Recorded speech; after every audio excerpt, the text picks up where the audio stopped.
Praise the Lord. Wishing you all Merry Christmas. And as we are approaching the new year, I want to wish each one of you all a very happy new year. So, what is the current crisis in the society? I want to have a heart to heart talk with each one of you all. Something that the Lord is inspiring me from a long time, and from this past 2 weeks, I wanted to speak about this topic, the current crisis in the society. So if we look in today's world, a lot of crises are taking place in family life and in vocations. And why this is happening? So one of the reasons is the deceiver always deceives us. And what is the trick of the deceiver? That he will always tell us that the grass is greener on another side, on the other side. But the grass is greener where you water it. So basically, we all are living in a society where we are comparing ourselves constantly, whether it is our family, we are comparing our family, our job, our salary, or everything, our gifts, our talent, and this can make us feel miserable about the life that we are living in. We might desire or we might get a desire for someone or something which is not what God has for us. So basically, when we talk about vocation, most of the time we think only about priesthood and religious life. But marriage is also a vocation, it is also a calling, and it is a sacred responsibility which God gives us. We need to accept this gift which God has given us, and this gift of your spouse or gift of your children, and accept them wholeheartedly. If we don't accept it, we are going to go in despair, or we are going to find it in other places. So there are a lot of extramarital affairs going on, and it has become so common. And one of the reasons is because of post pandemic, we all have mental health issues which we are dealing with. We have sadness, we are dealing with lot of emotions, and we want to be instantly healed, and that's not possible. It will take time. Our healing is a process, and it's going to be painful for us because we had lived in isolation and we have gone through a lot. And after this, we need to allow God to work in us. Because I was reading a book of Fulton Sheen, where it was a chapter where the chapter was talking about dark night of the body. It was talking about how God takes a person into a dark night, and when the person is in the dark night, he might feel restless. He might feel that all the initial fervor which he had, whether it's in marriage or whether it's in his religious life or priesthood, is waning, is slowly fading away. And this is a time he might have a lot of confusions about whether he has taken a right decision in his life. He might feel that probably if he's a priest, he might feel that if he would have been married, he would have been in a better place. If a person is a married person, I have met people who are in the married life and who have said that no, religious life was the calling for me and I did not answer it.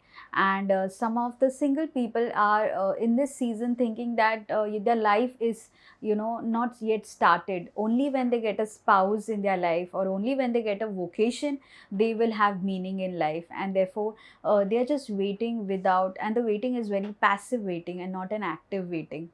So very importantly, we need to know that wherever God has placed us right now, it is a gift for us. Every vocation, every calling of God is a gift, and we need to accept this gift wholeheartedly. Because in the book where I was mentioning about Fulton Sheen, he tells us that God purges us, purifies us in the dark night. Because when we are coming out of the dark night, we are going to have a different love for each other. Where a couple is going to a trial, then he or she needs to wait upon God, allow God to work in their married life, because it can be a span of 6 months, 6 years, or probably more than that. I don't know. But after the dark night, these spouses are going to get a pure love for each other. And same goes with any other vocation. So God asks us to wait, but most of us in this time of dark night can give up, and we might think that we need to shift ourselves into something else. We need to find something else that will make our lives better. And we might feel like this vocation which God has given us is so difficult, it has such a huge cross, and we might go in despair and discouragement. But these are all the tactics of the evil one. The evil one is telling us that you will be very happier if you live your life with this particular person, or probably if you would have by now, if you would have got married, for single people, you would have been very happy or very joyful, or probably any other thing or any other temptation. But we have to look at the life of Peter. When Peter was walking on the water, he was looking at Jesus, his gaze were at Jesus, and he was able to walk. But later on, because of a lot of disturbance, he got distracted here and there, and he started drowning. We know that.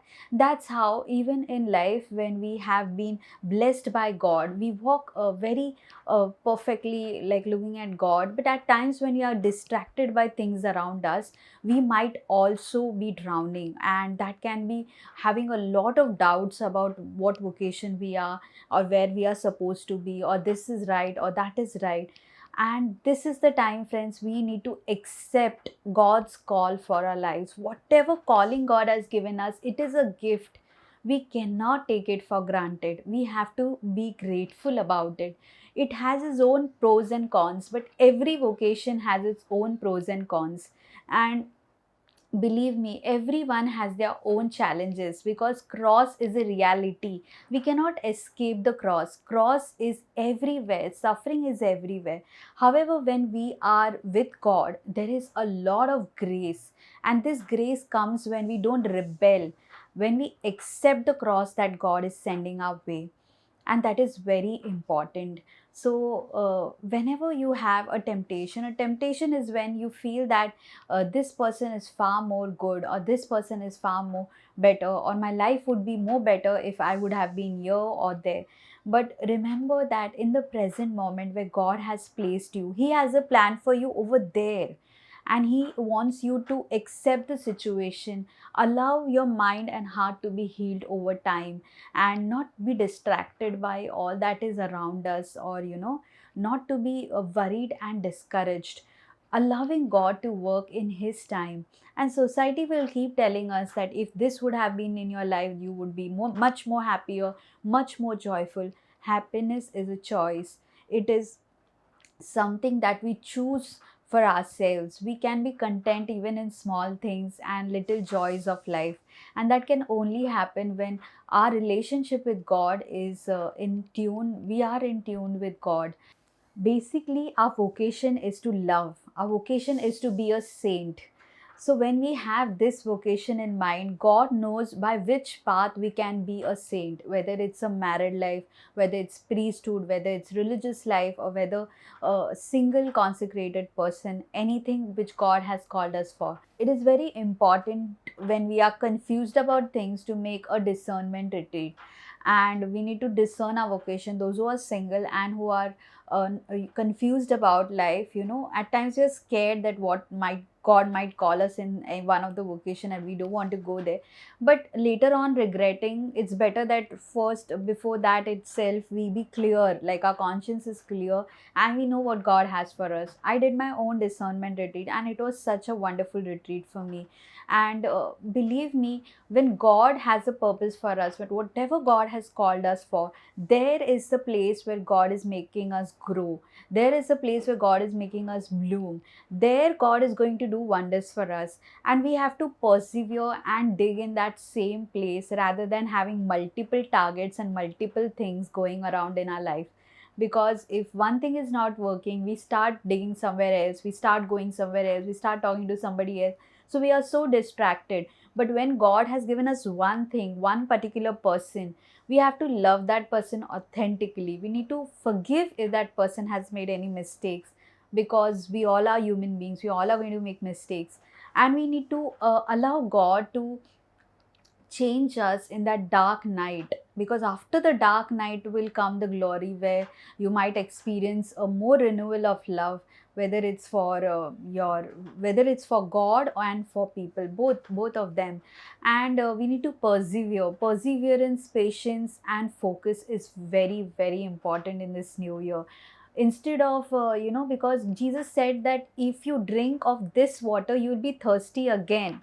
So if we have multiple relationships or multiple affairs, or we feel we will be happier with this person, no, this person, that person, we are going to stress ourselves. We are not able to be happy anymore. But when we know that God has given us certain gifts, we, wherever He has placed us, there He has a plan for us. And in His time, if we are single also, God will give us a right life partner if God has that calling over our lives. Whatever God has called us, but that doesn't mean that our life is halted or it is paused because nothing great or nothing that we desire is happening.